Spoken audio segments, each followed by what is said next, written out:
But we are going to start with the Detroit Lions. And Terry, look, I know everyone around town right now is saying, hey, it's a preseason game. There's not really much you can take away from it. This doesn't dictate a failing season, a winning season, any of that.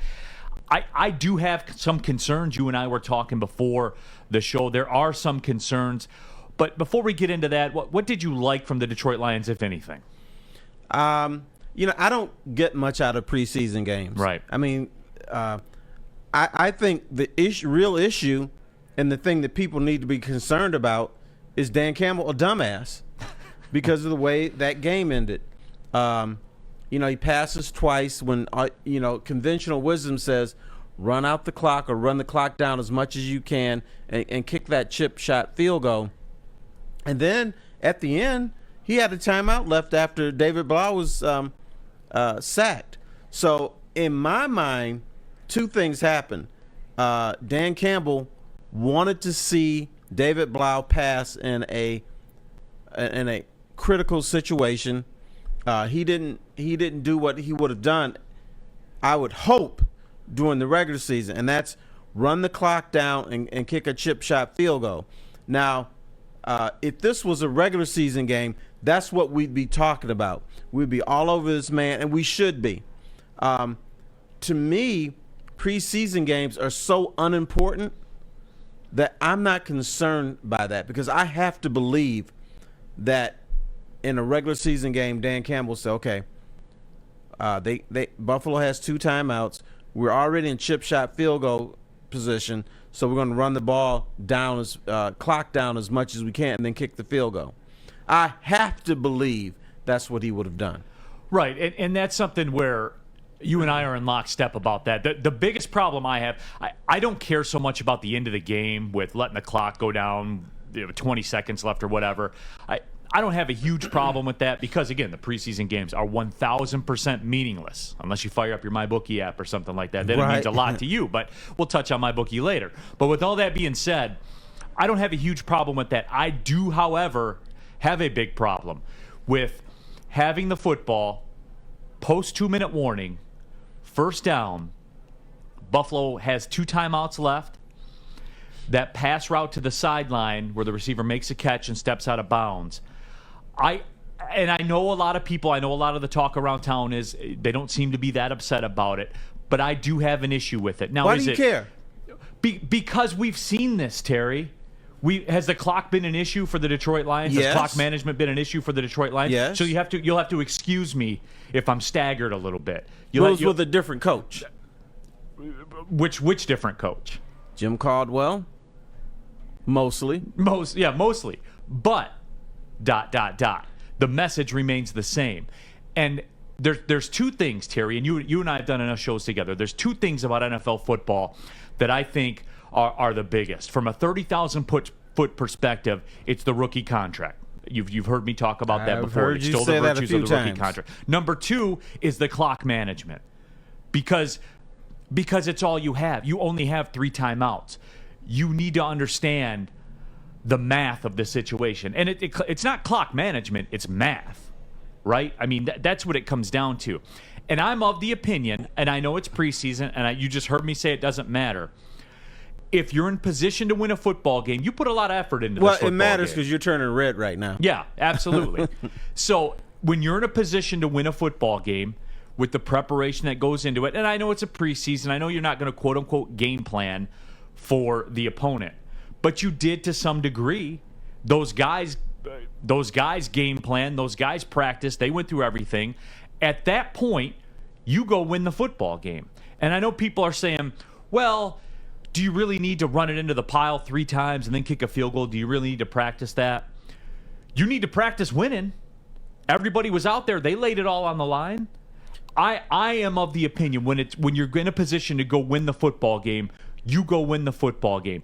And if you want to isolate that, if Dan Campbell comes out in the press conference and says, look, and he talked out of both sides of his mouth as far as this is concerned, that I'm of the opinion of. He said, I did some things differently, and I'm paraphrasing right here. I did some things differently that I might not normally do to get a look at some guys that I didn't get a look at. But then he also, where he lost me was at the end of that very same quote, he talked about how we're in a position to win the football game. We want to win the football game. You had the football game won. And I'm not big on you set the tone or mentalities or stuff like that. I'm not big on that. But when you're in a position to win a football game, Terry, you go win the damn football game, man. Okay. I think there are things he wanted to see. And that was, to him, was more important than winning a meaningless football game. Whether they lost 16-15 or won 15-13, it's not going to matter in the grand scheme of things. No, I don't. But I think you have to take Dan Campbell as a football coach and believe, and this is a big believe that as a man who's played the game, coached the game, seen a million games, would never, ever do this in a preseason, in a regular season game. He would never, ever be trailing by 2 points and let the clock run out. Right, which in a regular, I'm with you on that. In a regular season scenario, he would not, I'm of the opinion he would not do that. But damn it, Terry, I'm scarred, man. I'm scarred from the Jim Caldwell 2 watch days. I'm scarred from the Marty Morningwig era, the Matt Millen regime. We've seen these things before. And will I give him the benefit of the doubt? I'll look in the camera. Yes, I will give him the benefit of the doubt because it's one preseason game. However, I've seen this shit before, Terry. We all have seen this shit before. I'm sure you have, but it was in the regular season, and that is dangerous. But this is such a sophomoric decision that any coach, prep, high school, grade school, elementary school coach would let the clock turn down.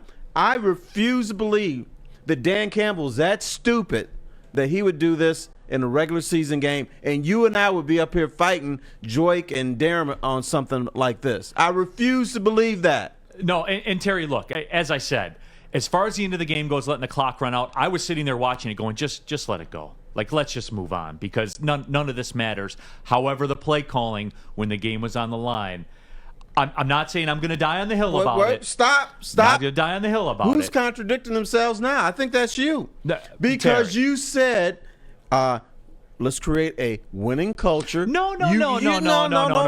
I never said that. I never said, hey, all right, look. Hold on. We're going to get to a break. And when we come back, we're going to settle this, Terry. All right, let's settle it. All right, we'll be right back. This is Big D Energy. T. Foss in for Joik Bell and Darren McCarty. I'm Neal Ruhl on Woodward Sport.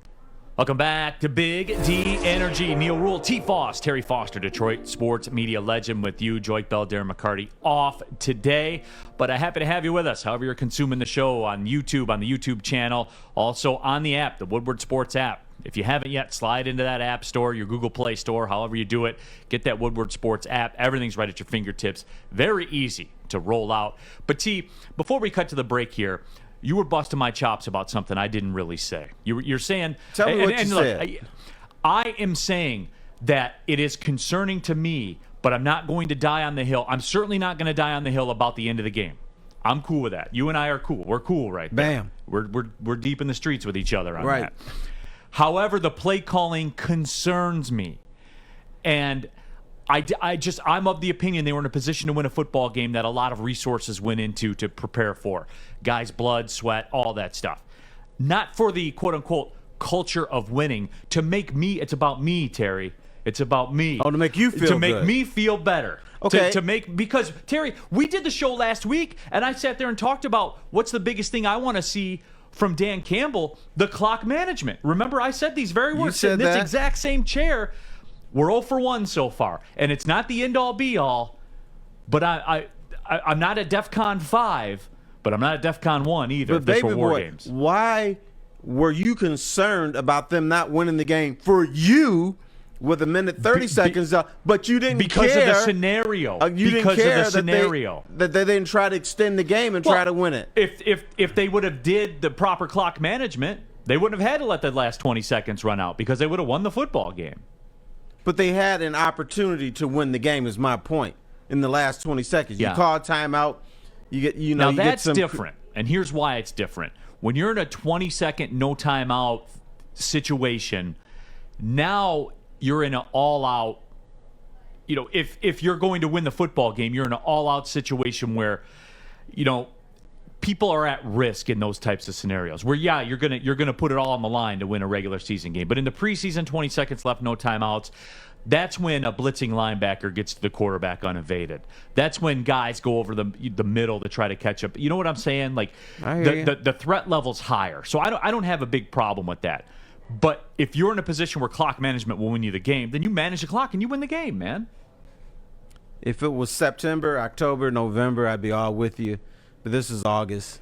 And I have to believe, I'm putting all my belief in a man that has a lot of football experience.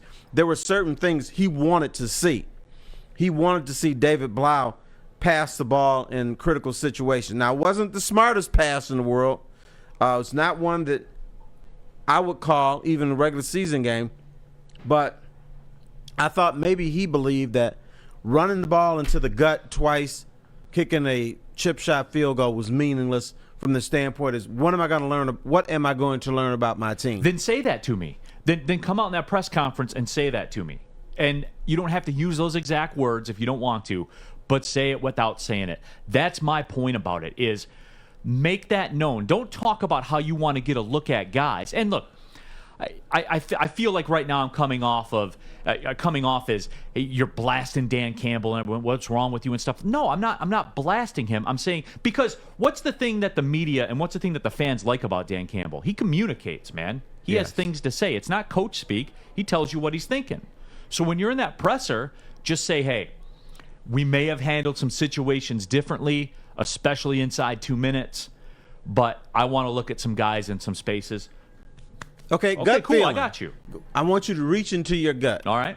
Is your gut feeling telling you Dan Campbell, dumbass or not? No. I mean, we're not there yet. We're one preseason game in, so we're not to that level.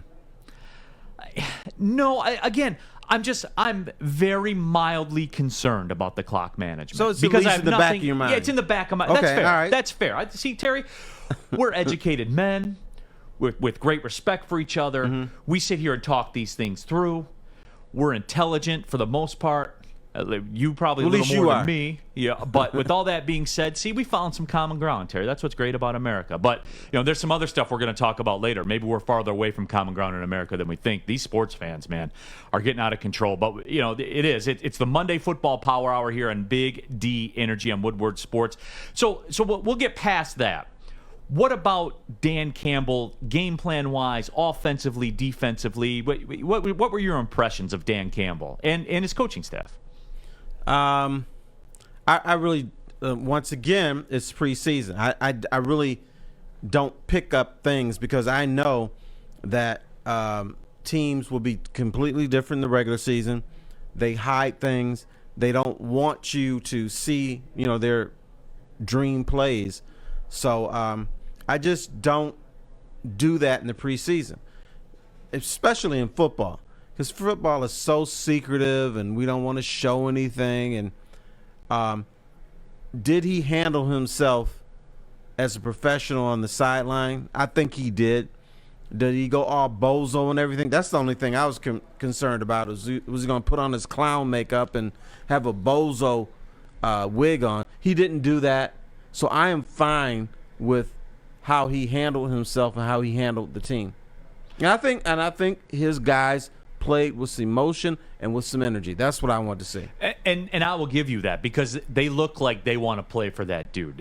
And certainly, you look at guys like Julian Okwara that played a lot for the dude. And probably shouldn't have been in the game because he's a valuable piece. I wouldn't have had him in the fourth quarter. That's one thing I criticize. Yeah, when he was showing out against the second and third team, we already know what he can do. And so he was padding up stats or padding up game film. I just think that was unnecessary. Sure, and that's fine, and people can make a valid criticism about that. He even talked about that. He said, hey, he might have played too many plays there. But I get that. You're in the heat of the moment. What you got, Art?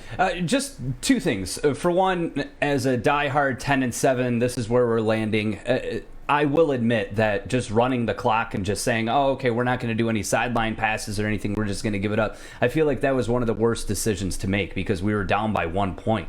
The other thing is, though, is that I have to sit back and realize that we're this is the preseason. This is where we're supposed to be getting the jitters out and everything. But as a coach, I felt like that was a very wrong move to make of Dan Campbell. Why not? It's preseason. I mean, I understand injuries, but why wouldn't you go for it? What do you have to lose? It's not going to impact your record. I honestly believe it's because of the style of football that comes in with that Hail Mary-ish, go across the middle, blitzing linebacker. As I talked with Terry, the blitzing linebackers or a secondary blitz, if the defense chooses to go that route, people get unaccounted for in those situations, and you're exposed. And I really believe that's why they just said, we're good with that. Again, just going back to it, my problem is the clock management leading up to that. Would you have gone for it? When there's 20 seconds left, no. I would have. When the ball was inside the 20-yard line, inside the 2-minute warning, Buffalo has 2 timeouts. I'm going to run the ball 3 times, and I'm going to kick my field goal and take the lead. Then Buffalo's going to have no timeouts, right? Roughly about 30 seconds to play with, and then they can say, we're good here. And it's not, again, guys, don't get it twisted. It's not because you got to go win the preseason game. It's because I'm scarred as a fan. So maybe those are my insecurities coming through, Terry. Maybe I'm just wounded. Do you respect Bill Cowher? Do I respect?